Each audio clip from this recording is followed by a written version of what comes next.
The U.S. isn't planning a military operation to help its citizens leave Ukraine, President Biden says, and they should do so on their own.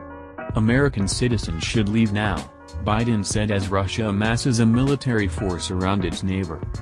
Biden made the remarks in an interview with NBC News' Lester Holt, who asked him what kind of scenarios would prompt a U.S. rescue mission if Russia invaded. "There's not one," Biden said. "That's a world war. When Americans and Russians start shooting at one another, we're in a very different world than we've ever been in. A military-run evacuation would be extremely complicated," Biden said, including the challenge of locating U.S. citizens in Ukraine. Referring to Russian President Vladimir Putin, Biden added, "I'm hoping that if in fact he's foolish enough to go in, he's smart enough not to in fact do anything that would negatively impact on American citizens. He knows that," Biden added later. "What I've asked is, American citizens should leave now." Biden contrasted this situation with the Taliban takeover of Afghanistan, which saw the U.S. mount a day-long effort to fly U.S. citizens and some Afghans out of the country. "We're dealing with one of the largest armies in the world," Biden said. "This is a very different situation, and things could go crazy quickly."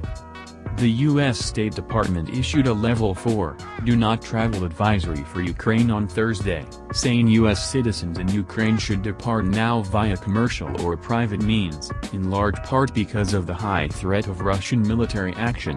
The advisory also mentions Ukraine's very high level of COVID-19 cases. If remaining in Ukraine, exercise increased caution due to crime, civil unrest, and potential combat operations should Russia take military action, the State Department's advisory says. The European Union's diplomatic service is asking all its non-essential staff in Ukraine to leave.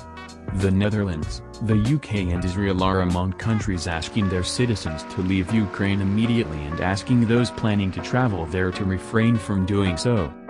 Russia has positioned around 140,000 troops near its border with Ukraine and in Crimea, according to Russian media. Putin's military is currently conducting what's being called its largest exercise since the Cold War, and joint maneuvers with Belarus. Russia has also sent warships into the Black Sea for naval exercises, raising fears of a potential blockade or invasion. Because of the tensions, Biden last week deployed 2,000 U.S. troops to Europe to bolster its NATO allies. He also ordered another 1,000 troops who are based in Germany to move to Romania.